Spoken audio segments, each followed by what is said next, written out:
coração, porque assim diz o Senhor: tendo chamado os seus 12 discípulos, deu-lhes Jesus autoridade sobre os espíritos imundos, para os expelir e para curar toda sorte de doença e enfermidades. Ora, os nomes dos 12 apóstolos são estes: primeiro, Simão, por sobrenome Pedro, e André, seu irmão, Tiago, filho de Zebedeu, e João, o seu irmão, Felipe e Bartolomeu, Tomé e Mateus, o publicano, Tiago, filho de Alfeu, e Tadeu, Simão, o zelote, e Judas Iscariotes, que foi quem o traiu. Que o Senhor abençoe a leitura do texto e aplique essas verdades ao nosso coração nesta hora. Amém, queridos? Vamos falar com Deus mais uma vez. Pai de amor, nós estamos diante da verdade do Teu Evangelho. Estamos diante, ó Deus, do ensinamento do Salvador quando Ele aqui esteve entre nós. Do ensinamento do Salvador, do Deus Emanuel, do Deus encarnado. Assim como Ele já houver ensinado aos seus discípulos e à multidão naquela montanha, nos fazendo-os compreender que, ao ouvir a voz do Salvador, nós podemos ser prudentes ou insensatos. Ó Deus, e a diferença está entre viver e praticar aquilo que ouvimos e não viver e não praticar aquilo que nos é ensinado. Por isso eu peço nessa noite que o Senhor realize esse milagre em cada um de nós. Nos dá a capacidade, a alegria de não só ouvir a Tua voz, mas de viver de conformidade com o Teu Evangelho. É o que nós te pedimos nesta hora, no nome santo de Jesus. Amém, amém e amém. Louvado seja o Senhor. Como já falamos, hoje estamos dando início ao segundo discurso de Jesus. A gente tem e vai estudar os 5 discursos de Jesus, o Evangelho de Mateus. Eu faço sempre questão de recapitular e relembrar esse aspecto, mas eu prometo ser rápido nessa noite. Esse aspecto que o Evangelho de Mateus, ele não tem a preocupação de apresentar uma ordem cronológica dos eventos. Então, quem vai ler o Evangelho de Mateus, não espera encontrar uma sucessão de eventos, que vai, como aconteceu o primeiro evento, e depois desse primeiro evento aconteceu esse outro evento. Mateus não tem essa preocupação de organizar o seu livro de uma maneira cronológica. Então, não segue uma sucessão de tempo, não segue uma sucessão de eventos. Pelo contrário, o Evangelho de Mateus é uma reunião, uma coletânea dos 5 discursos de Jesus. Então, ele fala do primeiro ensinamento de Jesus, depois ele constrói o segundo ensinamento de Jesus, e ele faz isso com os 5 discursos de maneira didática. Ele está construindo uma perspectiva de como o leitor dessa carta deve compreender, desse evangelho, deve compreender esse livro, né? Há uma mensagem a ser comunicada. E a mensagem que está sendo construída de uma maneira didática é uma mensagem acerca do reino de Deus. Então, existe um reino de Deus, é esse o pano de fundo. Dentro do reino de Deus existe aqueles que praticam o evangelho, e existe aqueles que não praticam o evangelho. Os que praticam o evangelho, Jesus vai chamar no seu discurso de pessoas prudentes. Os que não praticam o evangelho, Jesus vai chamar de pessoas insensatas, que virá a tempestade, virão as lutas e eles não vão permanecer firmes. Daí a razão de alguns serem, nessa caminhada cristã, serem trôpegos, serem desanimados, serem indiferentes e frios na sua caminhada cristã. Porque para viver dentro do reino de Deus é preciso viver esse evangelho. E no primeiro discurso Jesus ensinou quais são as características, quais são as virtudes, quais são os valores morais daqueles que pertencem ao reino de Deus e vivem de conformidade com a lei do reino de Deus. E no texto que nós lemos nessa noite, Jesus vai então introduzir o seu segundo discurso. Entre o primeiro discurso e o segundo discurso, é importante destacar isso, houve um lapso temporal onde Jesus certamente fez várias atividades, desenvolveu várias coisas. E no Evangelho de Mateus, se você ler do final do capítulo 7 até o início do capítulo 10, Jesus vai realizar vários milagres. E ele termina a realização desses vários milagres, ele vai, por exemplo, ele vai curar um leproso, ele vai curar a sogra de Pedro, são vários milagres que estão registrados entre o final do capítulo 7 e o início do capítulo 10. Ele vai curar o paralítico em Cafarnaum, ele vai curar o endemoniado gadareno. Então Jesus não ficou parado, por isso que não é o autor do Evangelho de Mateus não está preocupado com a cronologia, mas narrar o ensino de Jesus. Então ele fala quem é o cidadão do reino.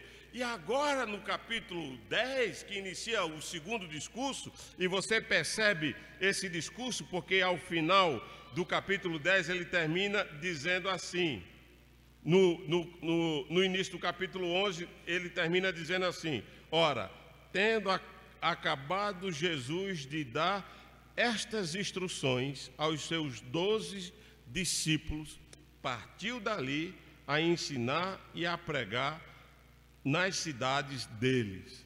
Jesus dá essa instrução, então todo o capítulo 10 que nós vamos estudar a partir de hoje são instruções daquilo que Deus espera do cidadão do reino dos céus, do cidadão daqueles que vivem nesse reino. E para compreender essa verdade que está no verso 1 ao 4, nós precisamos trazer à memória o que Jesus havia dito no capítulo 9. Eu quero ler com vocês o capítulo 9, do verso 35 ao 38. Esse é o pano de fundo para a introdução do ensino de Jesus. O capítulo 9, do verso 35 ao verso de número 38. Então, tenham isso em mente. Jesus terminou o seu primeiro sermão, ele saiu pelas cidades, realizando um milagre, pregando acerca do reino, fazendo cura, e a gente vê esses milagres sendo registrados pelo evangelista Mateus. E aqui no verso 9, do verso 35 ao 38, Jesus diz assim aos discípulos: e percorria Jesus todas as cidades e povoados. E o que é que Jesus fez nesse período até o próximo discurso? Ensinava nas sinagogas, pregava o evangelho do reino de Deus e curava toda sorte de doença e enfermidade. Então era uma agenda ativa. Jesus estava engajado com o interesse do rei, envolvidos com a dinâmica desse reino. E aí diz o verso de número 36, vendo ele as multidões, compadeceu-se delas, porque estavam aflitas e exaustas, como ovelhas que não têm pastor. E então se dirigiu aos seus discípulos e disse: a seara, na verdade, é grande, mas os trabalhadores são poucos. Rogai, pois, ao Senhor da seara, para que mande trabalhadores para a sua seara. É com essa realidade, obrigado, presbítero José Humberto, que Jesus, é com esse pano de fundo, é com esse cenário que Jesus inicia, portanto, o seu segundo discurso no Evangelho de Mateus. Ele ensinara que a seara é do Senhor, essas verdades estão contidas do verso 35 ao 38, a seara é do Senhor, essa seara é grande e tem necessidade. Então, se você fosse abstrair uma lição, o que é que Jesus está falando? Olha, ele ensinou aos discípulos o que é ser cidadão do reino. E aí ele vai e começa a fazer milagres na cidade, percorria e curava, expulsava demônios, estava com a agenda cheia, envolvido com a causa do reino. E aí Jesus olha para esse reino e diz: olha, há muitos aflitos ainda, há muitas pessoas enfrentando lutas e adversidade. E aí ele reúne novamente os discípulos, versos 37, 38, e diz a eles: a seara é grande. E qual é a lição que nós aprendemos nesse momento agora? É que a seara não é da Quinta Igreja Presbiteriana de Itaguatinga, a seara não é dos cristãos, a seara é do Senhor. Esse reino é dele. Existe um reino e ele tem um dono. e esse dono é o próprio Senhor. Depois ele vai dizer que esse reino é grande, tem demandas, tem necessidade. E aí, logo em seguida, ele dizia o papel do cidadão do reino. Dentro da seara é orar ao Senhor do reino. É orar ao Senhor da seara. Até porque Jesus já havia ensinado esses discípulos como eles deviam orar. Lucas capítulo 11, verso 1, Mateus 6, 7. Jesus já havia ensinado, olha, vocês não devem orar como os gentios. Ele já ensinou isso no Sermão da Montanha. Então, ser cidadão do reino é viver uma vida de oração. Então, vocês já deviam estar orando pelo reino, pedindo a Deus, Senhor, manda trabalhadores para a tua seara. Suplicar a Ele, porque a seara é dele. Há uma necessidade, há uma demanda e ela só pode ser suprida pelo próprio Senhor. Então, o que Jesus está ensinando aqui no capítulo 9, do verso 35 ao 38, é que compete ao cidadão do reino, à igreja, à família da aliança, orar a Deus para que Ele envie os seus trabalhadores. E logo em seguida, Jesus diz que porque quem envia trabalhadores para a sua seara é o próprio Deus. Então, não basta, Sara, querer servir a Deus. Deus é que tem que nos chamar para servir no seu reino. Não basta querer fazer coisas para Deus. Não é assim que funciona. É isso que Jesus está ensinando. É Deus que tem que mobilizar o nosso coração a estarmos engajados com a sua obra, se de fato somos cidadãos do reino. Não é uma manifestação voluntária da vontade. Não é uma manifestação individual de cada um de nós para fazer as coisas para Deus. É Deus que nos chama. É a compreensão desse chamado de Deus que faz com que nós nos engajemos com o reino. É o que ele vai ensinar agora. Por isso que o seu segundo sermão, ou o seu segundo discurso, é ensinando como é que nós nos tornamos membros, trabalhadores, operários da seara do Senhor. Como é que nós somos alcançados para nos tornar engajados com as coisas de Deus. O que é que fará de nós ser cidadãos do reino e estar efetivamente como bons operários engajados com a causa desse reino. É o que ele vai ensinar, portanto, no capítulo 10, que a gente ainda vai aprender nos próximos domingos. Logo, nós podemos afirmar que esse chamado não é um chamado de escolha. Deus não está escolhendo aqui no capítulo 10, quando você lê, portanto, com esse cenário montado. Então, Jesus inicia o seu discurso dizendo, olha, venham aqui, vocês que são cidadãos do reino, reúnam aqui. Vocês que estão na quinta igreja nessa noite, reúnam aqui. Eu quero dizer algo para vocês. Vocês que são cidadãos do reino, eu demonstrei para vocês como é que um cidadão do reino vive, qual é a agenda de um cidadão do reino. E à luz do que foi narrado entre o capítulo 8 e o capítulo 9, a agenda do cidadão do reino é com a causa do reino. Se eu e você não estamos engajados com a causa do reino, nós não compreendemos o que é ser cidadão do reino. Ele deu um modelo. O verso de número 35 diz que Jesus percorria e pregava, ensinava e curava, e agora Jesus reúne os discípulos, olha, vocês já caminharam comigo, vocês já viram como é que o cidadão do reino vive, eu já ensinei a vocês o que é ser cidadão do reino de Deus, então reúnam aqui. Aí diz o verso 10, tendo chamado os seus 12, deu-lhes autoridade sobre os espíritos imundos, deu-lhes autoridades para expelir os demônios, deu a autoridade para curar toda sorte de doença e enfermidade, e logo em seguida narra o nome dos 12 discípulos. E o que é que nós podemos aprender com esse texto? Nós podemos afirmar que esse chamado, então, já podemos entender que esse chamado não é um chamado de escolha. Jesus já havia escolhido os seus 12, mas é um chamado de designação. Jesus está dizendo qual é o papel deles como cidadão do reino. Presbítero João Humberto, você já entendeu o que é cidadão do reino? Então deixa eu dizer a você qual é o seu papel dentro do reino dos céus. Você tem uma missão a desenvolver, tem uma tarefa a cumprir. Todos nós que somos cidadãos do reino temos um papel a cumprir. E a ideia é justamente essa, é o cumprimento daquilo o que está acontecendo nessa narrativa é o cumprimento daquilo que Deus já havia prefigurado como sombra lá no livro de Êxodo, por exemplo.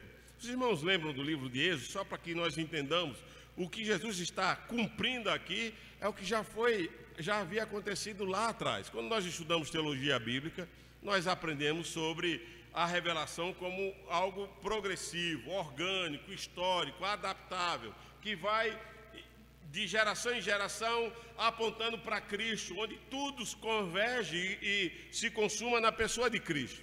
E nessa narrativa em especial, Jesus está cumprindo aquilo que Moisés fez no Monte Sinai. Os irmãos lembram do episódio do Monte Sinai? Jesus vai ao Monte Sinai, está registrado lá em Êxodo, nós conhecemos o texto de Êxodo. Moisés vai ao Monte Sinai, chegando no Monte Sinai, ele recebe as tábuas, desce do Monte Sinai, ele ora a Deus e se coloca diante de Deus, 40 dias, 40 noites, recebe as leis, desce com as tábuas da lei para o povo. Chegando lá, o povo está cada um fazendo o que queria, fizeram um bezerro de ouro, Moisés demorou a voltar. Essa é a narrativa do livro de Êxodo. Moisés volta para o Monte Sinai, pede e ora a Deus: Senhor, se o Senhor não for comigo, visita a nossa história, muda a nossa história. Se o Senhor não for comigo, melhor que eu não vá. E aí diz Êxodo 34, depois você lê com mais propriedade. Moisés vai novamente ao Monte Sinai, recebe as tábuas. Deus fala para ele como deve ser, como o povo deve viver, diz como o povo deve se relacionar com ele. Olha, é o Sermão da Montanha. É o que Jesus ensinou no Sermão da Montanha. O que está acontecendo no Sermão da Montanha é o que Moisés fez lá em Êxodo 34. Você já parou para observar isso? E o que Moisés estava fazendo era apontando para o verdadeiro Moisés, que é Cristo. E aí Deus vai prefigurar, e aí Deus dá a lei, e a ideia, para depois vocês leem Êxodo 34, do 29 ao 32, a ideia lá é que Deus dá a lei, não é para que o povo seja liberto, mas Deus liberta o povo para que o povo cumpra a lei. Vocês conseguem entender isso para as nossas vidas? Foi o que Cristo fez por nós. Ele não deu uma lei para que nós pudéssemos nos esforçar e sermos bons cidadãos do reino. Ele nos libertou e transportou para o império do Filho do seu amor, para que nele pudéssemos obedecer à lei. A lei vem depois que somos libertos. Vocês conseguem entender isso? Ele não deu uma lei e disse assim: obedeça e você vai ser um bom filho de Deus. Não, ele nos fez filhos de Deus e diz: agora vocês podem me obedecer. Foi isso que ele fez. Então Jesus é esse verdadeiro Moisés que agora não traz as tábuas da lei, as tábuas da aliança, as instruções como o povo de Israel deveria viver, mas ele se torna a própria lei, o próprio modelo a ser seguido, o padrão a ser vivido. Então, o que é que nós podemos aprender com esse texto? E a ideia é justamente essa. Ele está dizendo: olha, não esqueça que eu sou o Senhor seu Deus, que te libertou da terra do Egito. Isso ele vai falar em Êxodo 12, 42. Ele vai dizer: vocês precisam saber que eu sou o Senhor, o seu Deus, e vocês são o meu povo, que os tirei da terra do Egito. Então não se esqueça disso, vai dizer Deuteronômio 6,12. Não se esqueçam jamais disso, porque quando nós lembramos dessa verdade, que Cristo morreu na cruz por cada um de nós, Ele nos libertou para que nós pudéssemos cumprir a sua vontade, para que nós pudéssemos viver para o seu agrado, para que nós não ficássemos desanimados. É o que Jesus está ensinando no Sermão da Montanha. Vivam desse jeito e agora vocês têm uma agenda a cumprir. Então, a primeira lição que eu quero deixar para vocês nessa noite, à luz do verso 1 ao 4 do capítulo 10 de Mateus, é que na seara de Deus, no reino do nosso Salvador, os trabalhadores são chamados por Ele. É Ele que chama. Diz o verso de número 1, o verso 1 do capítulo 10, diz assim: tendo chamado os seus 12 discípulos, Ele chamou. Se você for nos textos paralelos, os textos dos outros evangelhos, de Lucas, capítulo 6, verso 12, vai dizer que Jesus orou e depois de ter orado, chamou os 12. No evangelho de Mateus, no capítulo 10, ele vai dizer que ele chamou os seus 12 discípulos. Em Marcos 3, verso 13, que também registra esse momento do chamado dos discípulos, ele vai dizer que ele chamou quem ele quis. Então, esse chamado é fruto da oração do Salvador, esse chamado é um chamado do próprio Salvador, e esse chamado é um chamado de quem ele quer chamar, quem ele quis chamar. Marcos 3,13 vai falar essa verdade. E o que ele está cumprindo é o que ele havia dito para os discípulos no capítulo 9. A seara é grande, são poucos os trabalhadores, então vamos rogar ao Senhor da seara para que ele envie mais trabalhadores. Agora é o Salvador que ora, o próprio Deus, que intercede pela seara e pede a Deus, manda os trabalhadores, e ele chama os trabalhadores que ele quer na sua seara. Amém, querido? Ele chama esses trabalhadores. E aí ele narra quem são esses trabalhadores. Então, servir a Deus não é uma mera manifestação da vontade, mas é um chamado bendito de Deus no nosso coração. Quando nós entendemos isso, e essa deve ser a nossa oração, nós vamos compreender o que o apóstolo Paulo ensina em Efésios, por exemplo, no capítulo 1, verso 18, quando ele ora pela igreja aos Efésios e diz: eu oro a Deus para que Deus ilumine os seus olhos e vocês compreendam a riqueza do seu chamamento em Cristo. Fomos chamados por Deus, deveríamos estar engajados com a agenda de Deus. Ele vai dizer ainda no capítulo, ainda em Efésios, o apóstolo Paulo no capítulo 4, verso 1, ele vai dizer: ande do modo digno da vocação a que vocês foram chamados, porque existe uma maneira de ser cidadão do reino, e não é de qualquer maneira, é na conformidade do chamado que Deus realizou em cada um de nós. É assim que nós deveríamos viver. Em Romanos, no capítulo 8, um texto que todos nós conhecemos e sabemos bem, no verso 28 diz: aos que conheceu, sabemos que todas as coisas cooperam para o bem daqueles que amam a Deus, diz o texto, daqueles que são chamados segundo o seu propósito. E aí, aos que conheceu, a estes predestinou, aos que predestinou, a estes chamou, aos que chamou, a estes justificou, aos que justificou, a estes santificou, para serem conforme a imagem daquele que chama. Nós temos uma maneira de viver, uma agenda a cumprir. Por isso o texto diz que ele chamou, ele orou, ele chamou e chamou quem ele quis chamar. Então, nesses 4 versos nós aprendemos, em primeiro lugar, portanto, que na seara de Deus, no reino do nosso Senhor, os trabalhadores são chamados segundo a vontade dele e não segundo a nossa vontade. Não basta olhar para o presbítero Júnior e dizer: Júnior, você é o cara que vai ser o evangelizador daqui da região. Não.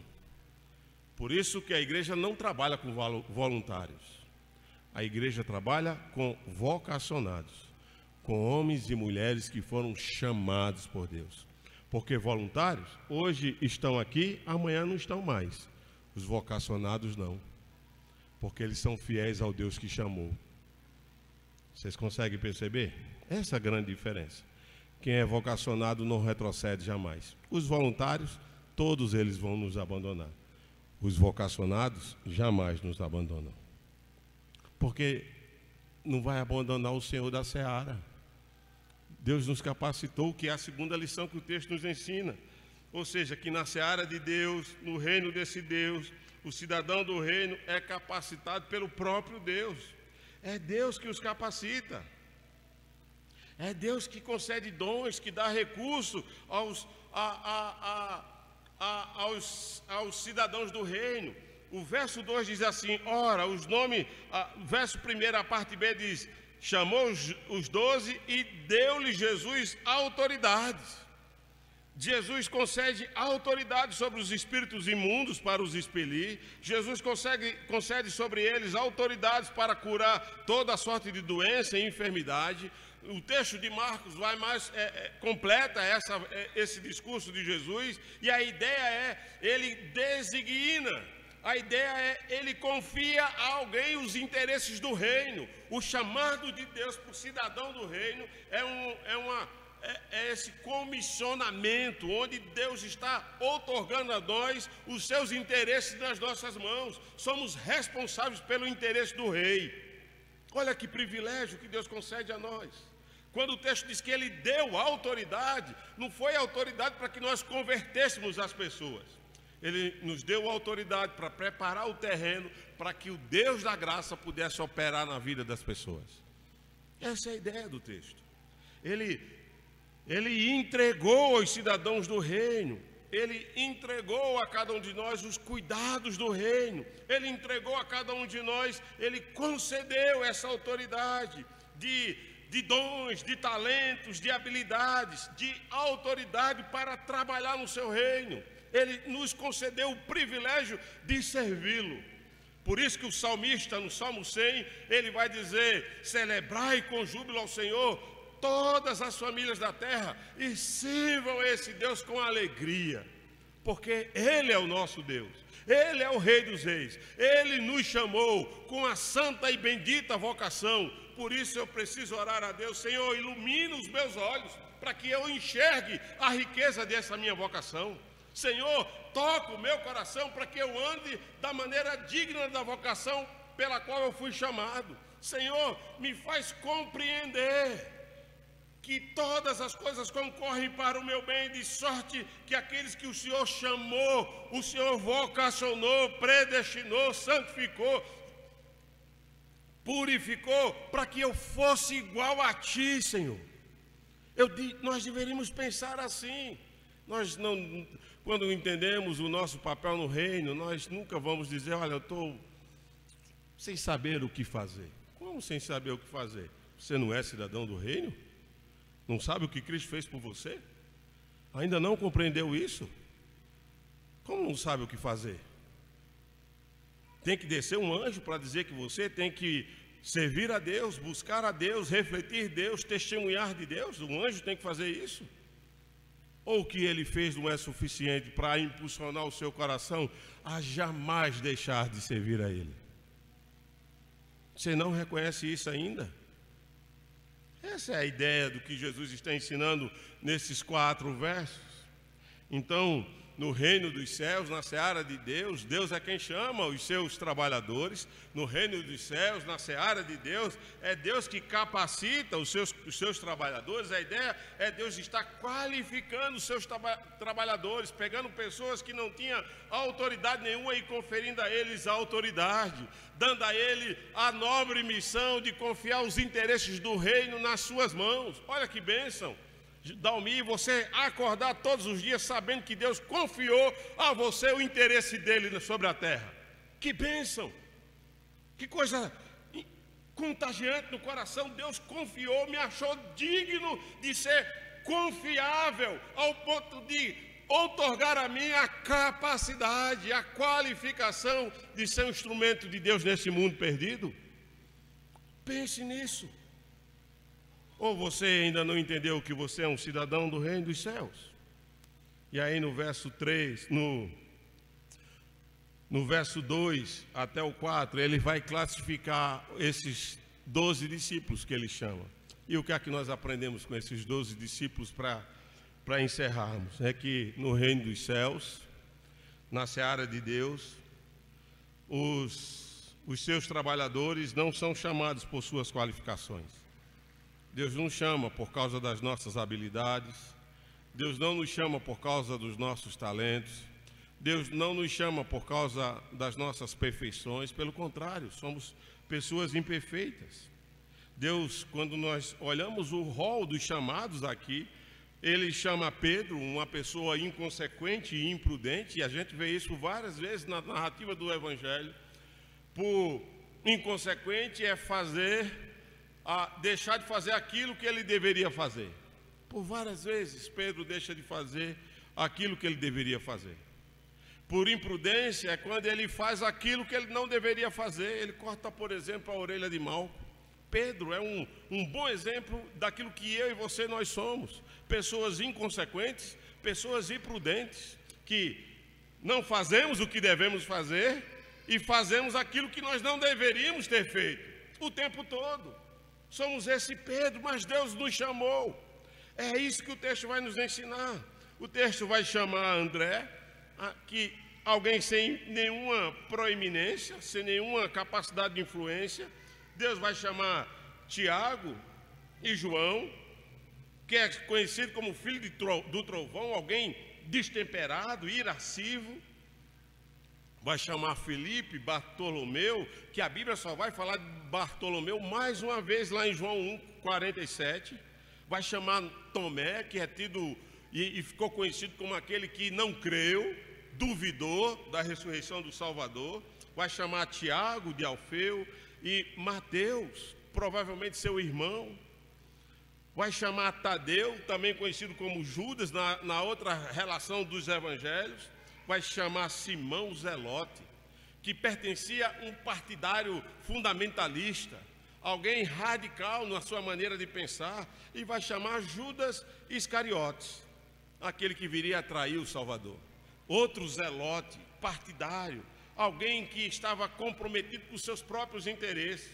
Eles não eram cultos, eles não eram influentes, eles não eram pessoas nobres para poder comprar as pessoas para seguir Jesus. Eles não eram grandes estrategistas, não tinham nenhum projeto de marketing para se tornar conhecido e tornar Jesus conhecido à sua época, nem eram bons líderes, nem sequer bons chefes.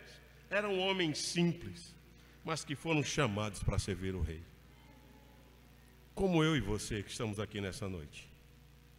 Nós não somos grandes pessoas, não somos grandes nobres, nós não somos cultos, nós sequer somos dignos de estar aqui nessa noite. Mas Ele nos chamou com um chamado precioso, que foi comprado e vertido pelo seu sangue ali na cruz. Ele nos chamou de uma maneira incondicional, de uma maneira irrevogável. Por isso que a minha oração nessa noite é que nós possamos compreender. Se você ler, corre lá em 1 Coríntios, no capítulo 1, o apóstolo Paulo entende essa verdade do que é ser cidadão do reino e expressa essa verdade à igreja de Corintos, uma igreja imperfeita. E no capítulo 1, no verso 26, ele chama a atenção dos leitores da carta aos Coríntios, dizendo: irmãos, você que me acompanha agora aqui pela internet, meu irmão, santa família de Deus que está conosco conectado aqui nesta hora, repare, pois, na sua vocação, observe, reparai, pois, na vossa vocação, diz o verso 26, observe o seu chamado, tenha plena convicção, Deus o chamou. Imprima isso no seu coração nessa noite, Deus o chamou, e aí ele descreve a natureza desse chamado, e ele diz: visto que não foram chamados muitos sábios, segundo a carne, visto que não foram chamados muitos poderosos, nem muitos nobres de nascimento, pelo contrário, muito ao contrário disso, Deus escolheu as coisas loucas do mundo para envergonhar as coisas que são. Deus escolheu as coisas fracas do mundo para envergonhar as fortes. Deus escolheu as coisas humildes do mundo e as desprezadas e aquelas que não são, para reduzir a nada as que são, com um único, santo e bendito propósito, a fim de que ninguém se vanglorie na presença de Deus. Deus o chamou para que você fizesse da sua vida uma vida para o seu inteiro agrado. Deus o chamou para que você pudesse falar no seu coração: agrada-me, Senhor, fazer a tua vontade. Deus te concedeu dons, talento, recurso, tempo, energia, vida nesse dia, para que você estivesse comprometido com a sua agenda. Foi para isso que Ele te vocacionou. Quando Ele orou pelos seus discípulos, Ele não orou por grandes homens, orou em favor de homens simples, dos quais um ia traí-lo.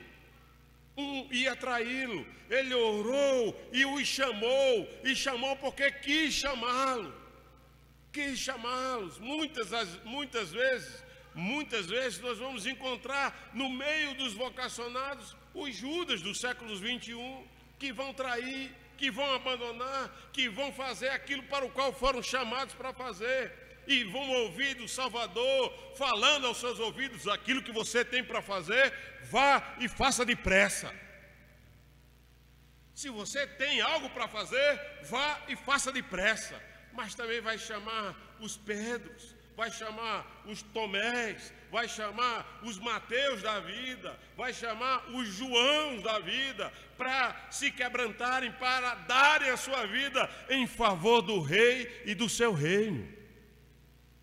Por isso que nessa noite, como Jesus terminou o seu sermão do monte, eu e você temos essa oportunidade de sair desse lugar como alguém que entendeu a mensagem e vai viver a mensagem, ou vai sair desse lugar como alguém que é um insensato, vai desprezar a mensagem e não vai viver essa mensagem. Todos nós vamos passar pelas lutas, pelas nossas dificuldades, mas só ficarão de pé aqueles que entenderam o valor do seu chamado em Cristo Jesus. Amém, queridos? Que Deus nos abençoe nessa noite. Que Deus o fortaleça nessa noite. Que Deus faça de você um Pedro. Ainda que imprudente e inconsequente, você possa ouvir do Salvador: pastoreai o rebanho de Deus. Pastoreai o rebanho de Deus. Que você possa ouvir do Salvador, ainda que você seja um João, um Tomé, e ouvir do Salvador: bem-aventurado Tomé são aqueles que não viram e creram. E diante disso se quedar diante do Senhor e ter o seu coração ardendo, como Filipe e os discípulos de Emaús, que tiveram o coração ardendo quando ouviram a palavra do Evangelho e voltaram para a sua vocação. Nessa noite, Deus nos dá essa oportunidade de começar de novo. É só a gente reparar para a nossa vocação, para quem nós somos. Nós não somos grandes homens, nem grandes mulheres, mas Deus nos chamou para confundir aquelas coisas, os que são, chamou marginalizados, escórias da sociedade, para transformar e confundir aquelas que acham que são alguma coisa, para que diante dele, só o nome dele seja glorificado em nós e através de nós. Amém, queridos? Vamos orar ao Senhor. Feche seus olhos.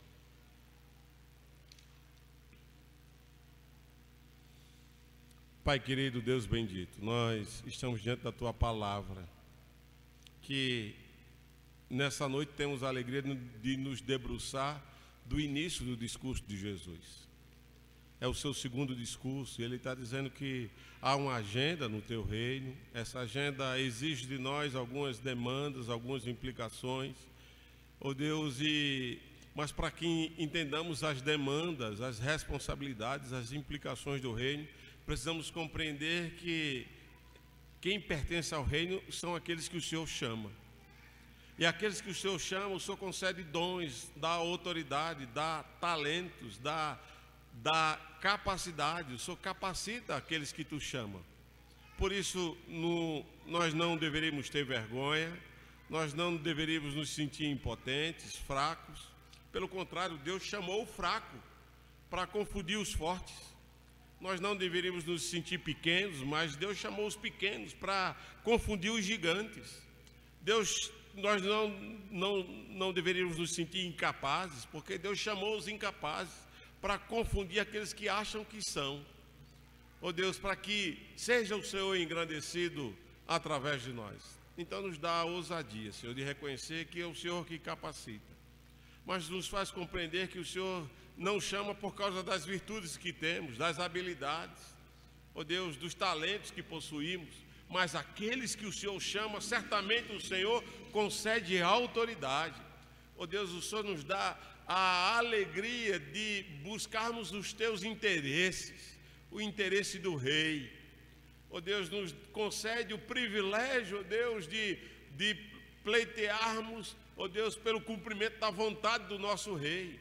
Portanto, Jesus, que possamos Portanto, meu Senhor, que possamos aprender com Jesus, que a nossa comida, que aquilo que nos gera necessidade seja fazer a vontade do Pai que está nos céus. Abençoa-nos, ó Deus, converte o nosso coração e transforma cada um de nós. É o que nós te pedimos nessa hora, em nome de Jesus. Amém, amém e amém, Senhor. Amém. Que Deus nos abençoe, obrigado pela sua presença, por estar aqui e conectado conosco nessa noite.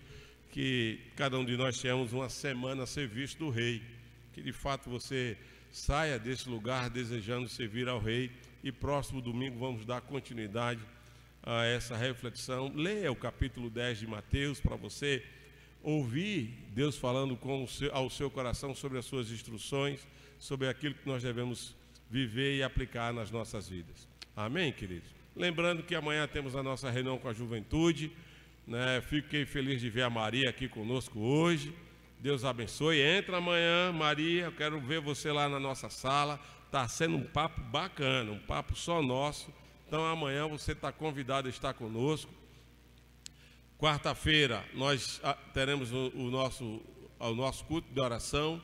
Sexta-feira, reunião com as mulheres, tem sido também uma bênção. As mulheres têm que dar mais testemunho, falar daquilo que têm aprendido, como tem sido bom e relevante, falar nas nossas redes sociais, nos grupos sociais da nossa igreja, e desafiar os homens a estarem engajados conosco às 22 horas, às sextas-feiras. Então, se você puder estar conosco, vai ser uma alegria recebê-lo, ter esse momento de cuidar do coração, de pastorear também o nosso coração. E nós estamos chamando o projeto dos jovens Pastoreando o Coração, os das mulheres Projeto Abigail e o dos homens Projeto Lázaro, que aí é os mortos que precisam ouvir o chamado do Salvador para viver. A gente está meio morto e Jesus está nos chamando, né? Vem para fora, né? Vem para junto do Salvador. Então que você possa ouvir que o morto que ouve o Salvador, ele tem vida, ele se transforma, muda a sua realidade de vida. Então, ouça a voz do seu Salvador que te chama. Amém, queridos? Vamos orar? Vamos colocar em pé? Obrigado mais uma vez, sua presença. Deus o abençoe, que seja um tempo do Senhor para todos nós, uma semana bendita na presença dEle. E vamos orar. Pai, muito obrigado por essa noite, obrigado por esse tempo. Abençoa, Senhor, o retorno dos teus filhos aos seus lares. Dá uma semana abençoada, bendita. Ó Deus, abençoa as nossas casas, as nossas famílias, supre, ó Senhor, as nossas necessidades e nos faz estar engajados, ó Deus, com a agenda do Rei, no teu reino, porque somos teus filhos, chamados para te servir nesse reino. Então não permita que nós venhamos desperdiçar esse tempo, mas ensina-nos, ó Deus, a remir o nosso tempo e aproveitar as oportunidades, compreendendo, ó Pai bendito, a tua vontade. Por isso, Deus, aplica as verdades ensinadas aqui nesta noite ao coração da tua igreja. É o que nós te pedimos no nome santo de Jesus. Amém, Senhor.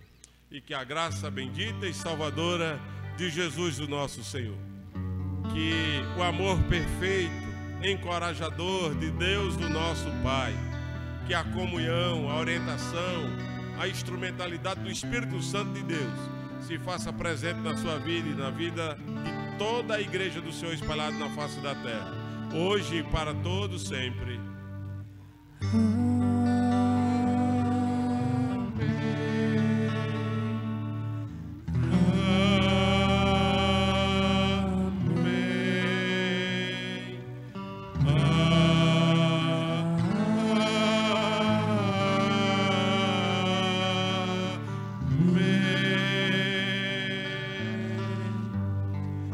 Deus os abençoe.